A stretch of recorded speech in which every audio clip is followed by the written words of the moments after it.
Bismillahirrahmanirrahim. This is the wizard of WordPress, where we are getting the list of languages. We will select English and continue.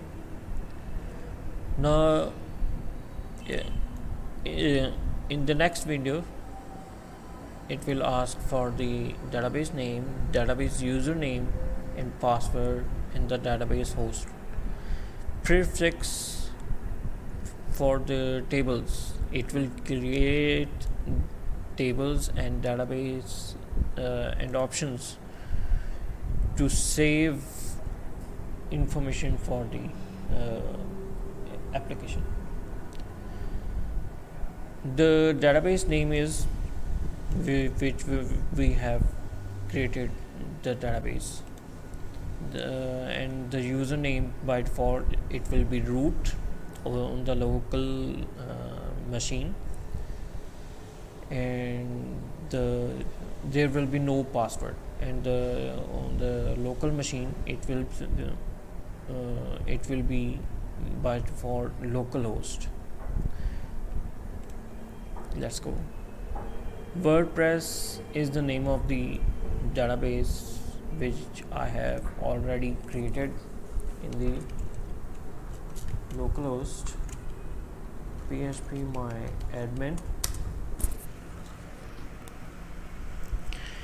The name of the database is WordPress. It is empty. The username will be root OOT without password, default localhost, and prefix will remain as it is. Submit. We have successfully connected to the database server, so let's run the installation. It will install the database, and now it is asking for basic information. Now we will give the name, any name, to the website. That will be the site title. Username will be custom name that will be used to access the administration area of the CMS WordPress.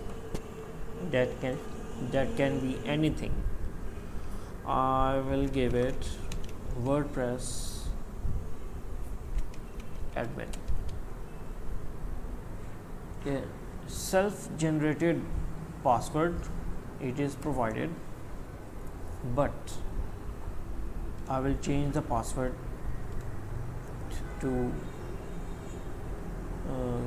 let it be the easiest accessible password. So let's say I will hide the password.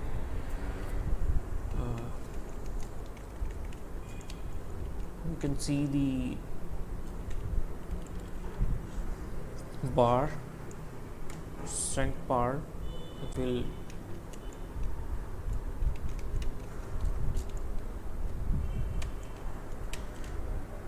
we will have to provide the email address. If you are installing the WordPress online, you must provide the email. I will be providing the localhost.com for this. Okay, install WordPress. This will install the options, and it will create the configuration file for the WordPress.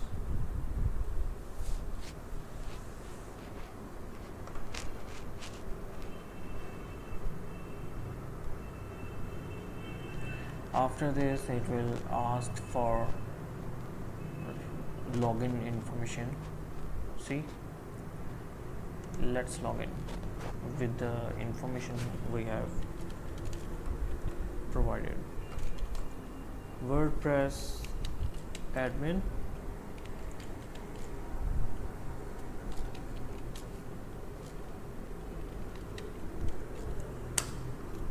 and if you provide the wrong password, it will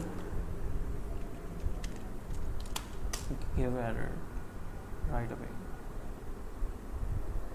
See, we have successfully installed the WordPress on the server.